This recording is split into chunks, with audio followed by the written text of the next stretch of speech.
Today we're looking at a few mustache players for Dynasty Fantasy Football. Guys that you want to hoard going into the 25 season.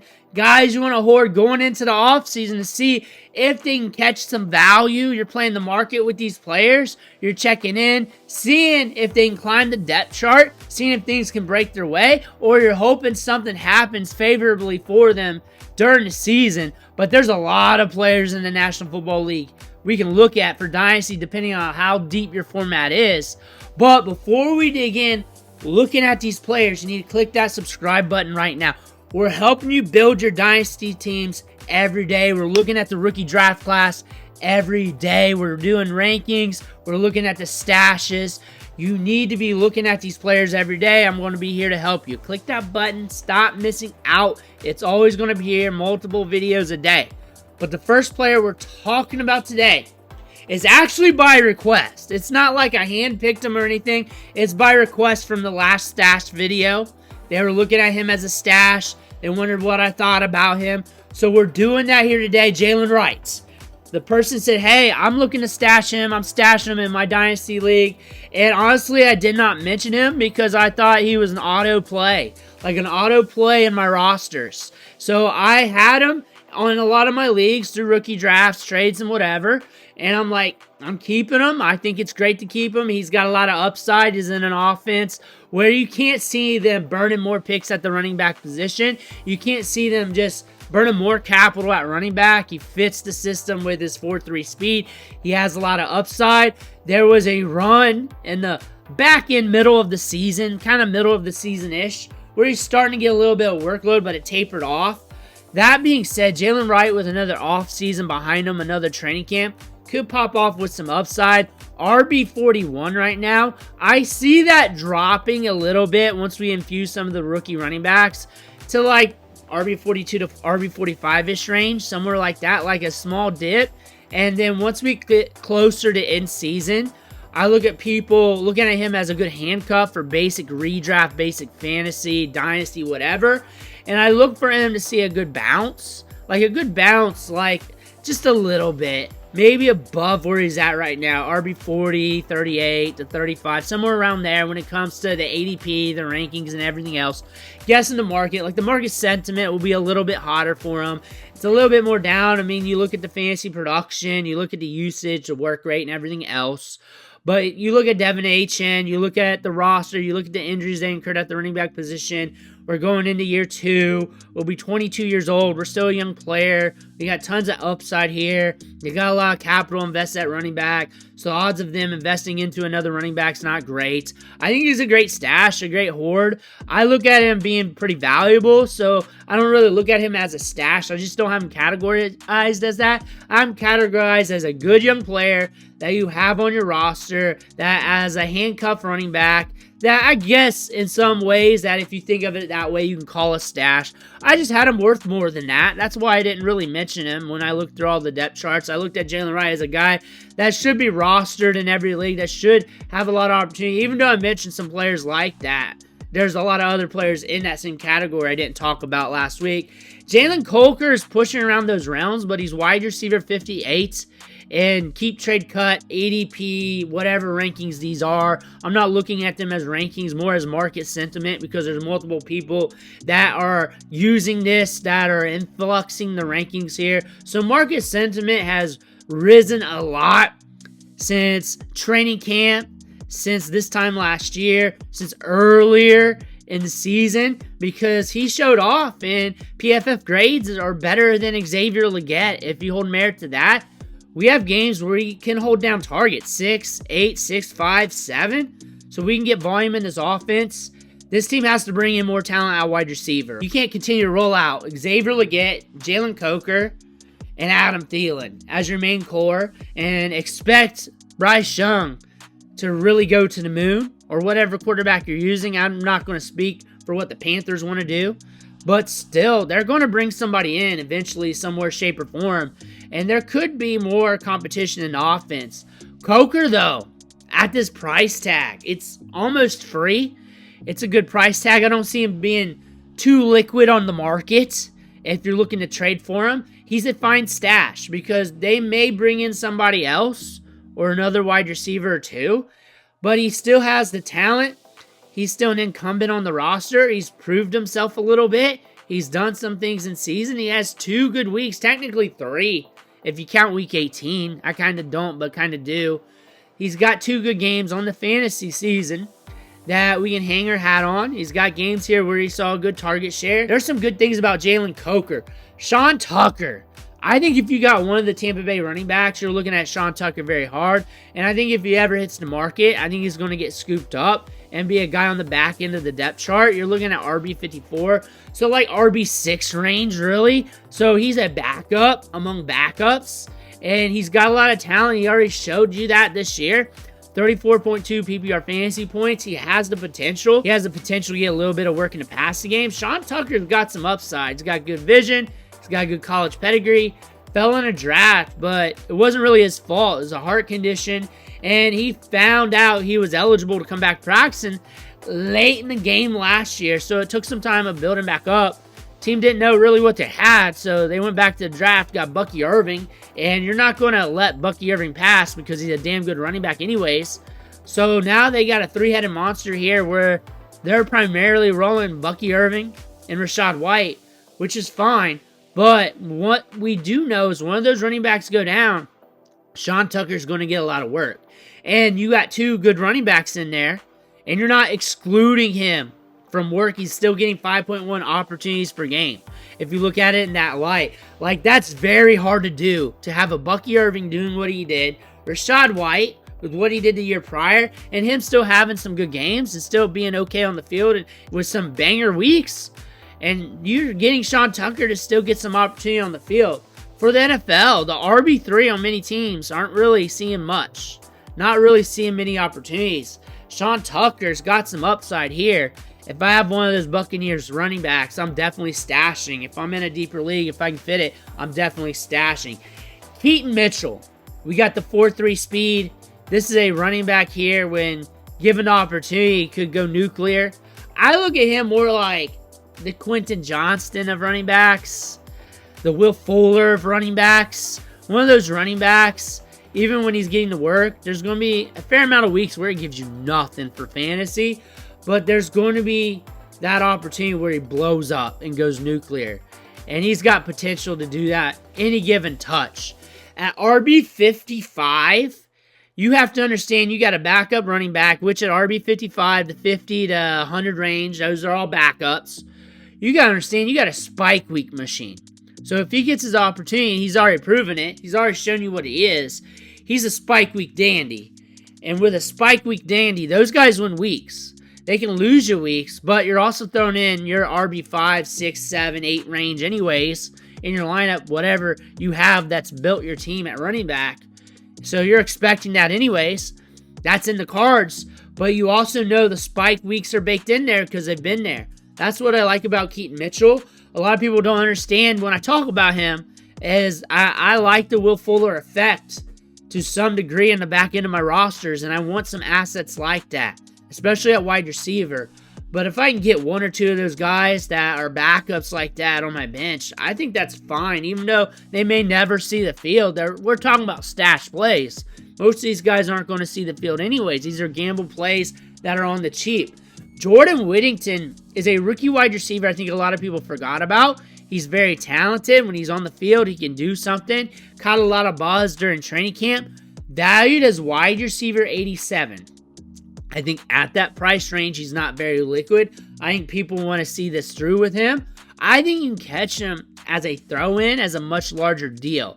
I said he wasn't really liquid, but when you're trying to get a bigger deal done, when you're trying to get that top asset, some people will let go of some of those prize stashes.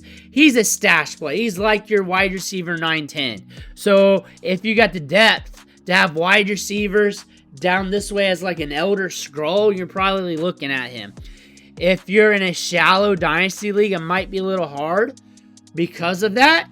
But he has also proven when the Rams have injuries, and they'll probably have more injuries because we see this wide receiver depth chart getting hit up with injuries about every year for somewhere down the line. He can give you some production. We'll be going into year 2. Coaching staff likes him. It seems that way from what we see in the media. Think about Kyron Williams. Whenever they like a player, They like a player. And when they show that hand, don't ignore that. They like Jordan Whittington. They like this player. And they're probably going to give him a little bit more opportunity next year to prove himself. That might be a training camp where we don't see it. I'll have the clips if I have them. The Rams aren't forthcoming when it comes to clips, but if they have them, and I did have a Jordan Whittington video, I think, when it came to the clips, then I'm going to show it to you. Another reason to hit that subscribe button, because this is where you come for the training camp clips. One of the few sites out there that does that. Eric All is one of my favorite tight ends. I think at tight end 27, if you're looking for a stash tight end, this is one of those guys to look at. Look at him getting targets and opportunities with Mike Gesicki there, and with how deep they are at the wide receiver position. Granted, earlier in the season, T. Higgins was out. T. Higgins has been off and on when it comes to the injury history. That being said, Eric All, when we look at the athleticism, when we look at him on the field, making plays early in his career, that's something to say. That's a good testimony. Cheap price tag right now, afterthought. Might not be too liquid because there's a lot of guys that are playing Dynasty Fantasy Football that like Eric All. That if you have Eric All, you're not really giving away. And I think the best way to get him is just capitalizing on him in a much larger deal. As a throw-in, as another piece, so that other manager can get it done. That's how I would look at it, because I'm not giving him away. Luke Schoonmaker's another tight end to look at. He's actually even cheaper, drafted in the second round. And honestly, this is a system for tight ends. This is all it is. The tight ends that go in this offense aren't really that great. Ferguson's not that great. Dalton Schultz ain't that great. We saw Dalton Schultz go to the Texans. Nico Collins get hurt. All these wide receivers get hurt. How many good weeks did he have? Not many. System. This is a system built for tight ends. Luke Schoonmaker, compared to all those other tight ends, good athleticism, good build. Proven 3 tight end 1 weeks. 3 of them. He's pushing Sam Laporta in that category. That being said, if he gets his opportunity to be a starter for a long length of time, you got yourself an asset. If I have Ferguson, I'm getting Schoonmaker. If I'm looking for a tight end 2, you might as well get a good backup. If I'm looking for one that I'm stashing, this is probably one of the guys to look at. Always look at probably the back end of the tight end depth chart at the Cowboys, because it's a system approach there with the tight end spot. The targets are always going to be there. Troy Franklin. The one thing I said about the Denver Broncos recently, in one of the mock draft videos earlier this week, is that odds are very good that they bring in competition at the wide receiver spot. Odds are that's probably happening through free agency. The first round here isn't looking good at the wide receiver position. It's just not. The odds of them drafting one of those top tight ends are very good. That could create competition down the line. But they have to strike in free agency at wide receiver. Second round, third round ain't going to be too great compared to other years when it comes to the wide receiver spot, when it comes to talent. When I think about that, Troy Franklin has the potential to grow in this offense. He has a good rapport with Bo Nix. We saw that on the field. About 20 to 25% of his routes ran. He saw a target. He was not on the field that much. But when he does get on the field, he gets opportunities. If he can earn more, which he has the talent to do so, he may never be a big-time prospect scoring 15 to 20 fantasy points per game, but he could get infused a little bit. You're looking at wide receiver 70 range here. When we're talking about value, he's cheap. He's a stash. That's stash value right there. I can tell you a story about how he can climb the depth chart. We got a good report of Bo Nix. Cortland Sutton's not getting any younger. Vele's nice and all. Troy Franklin showed a lot of upside and promise over his collegiate career. He's shown some promise last year. He's had some games and moments. He's got some moments where he was targeted pretty heavy. 5'4", 6, 5'5". That's okay for a guy that's not on the field as much as he was. When he's on the field, he gets looks. Bo Nix likes him. That's one thing to think about. And if he climbs the depth chart during training camp, that's something that could really make an impact in fantasy football. Marshawn Lloyd was hurt this year. Wasn't on the field. We did not get to see much from him. And that dropped his stock to RB49. Josh Jacobs isn't going to be the man forever there. We saw him kind of slow down a little bit in the season. Like, we were kind of uneasy during parts of the season when we were looking at him in our lineups. Like, we were wondering if that door was going to shut on us. And then he had some pop-off weeks in the back end of the season. Marshawn Lloyd's hyper athletic. He's got some good size to him. He's explosive. He's not the greatest running back. He's not a tremendous prospect. But we just spent a third-round pick. We got Manny Wilson back there, too. We got Chris Brooks. Back there, when you look at the running backs behind Josh Jacobs, which you spent some coin on, I'd say you're probably not going to be looking at other running backs in this year's draft because you want to see what Marshawn Lloyd has. You got some good, dependable backups with that. And Josh Jacobs, you spent some coin on him. And you got a good quarterback. Maybe he's up and down a little bit, but you got a good system here. You got depth at wide receiver. Maybe you add some talent there if it falls to you. But Marshawn Lloyd could be in a spot where we see a bounce up. I also think we're at RB49. We might get a little cheaper in market sentiment too when we infuse the rookies. I think once we get closer to training camp, that's going to bump up a little bit. So if you're looking to make these micro moves and you're trying to gamble on that, maybe catching them on the low, maybe to think about that when you try to make that move in July or something, when he bumps up. It could be all the way up to like RB39, RB35 range. You know how the market is, and it really depends on where you're living at and the market sentiment in your league, but that could bump up about 10 spots. That could do that when it comes to value and rank when I see this on Keep Trade Cut, and that lets you know about market sentiment. That will be more liquid maybe in the future, that maybe you can catch like a small ROI if you're playing the penny stocks. Maybe you're doing that, or maybe you want to see things through. You could do whatever you want, but I'm here to call out the values and try to guess them out so you can formulate your own ideas. I don't need to call out takes. I don't need to do that. That's what the minions do on the other channels. I just got to just show you the light here on some of these players and help you out because I'm all about helping you out. 10th player here, we talked about him last week. Amari Demercado. Everybody's Trey Benson this, Trey Benson that. Everybody's James Conner this, James Conner that. The thing is, when James Conner goes down and Amari Demercado is healthy with Trey Benson, they split up the work pretty good. Now, that could extend out to more Trey Benson going into 2025. However, Demercado is explosive. They use him a lot in the passing game. He's got some upside there. And we saw that with the work rate. We have 2 RB2 weeks on the season. That just does not happen pure accident either. He's going to get work in the passing game with Trey Benson there. There'll be a tandem. He'll get some work. To what extent, I don't know. But that is a clue we saw from the 2024 season when James Conner went out for a little bit. It was a split. And Amari Demercado, when he gets the ball in the open field, he's explosive, and they seem to like him. He's also valued at RB78. So if you're mining values here, and you saw the market creep up on him too, as they start to notice him, especially middle of the season, and it dropped back down. You can catch him as a good throw-in. He's free pretty much. Nobody's out here trying to get him, but nobody's out here trying to think about like what actually happens if James Conner does go down.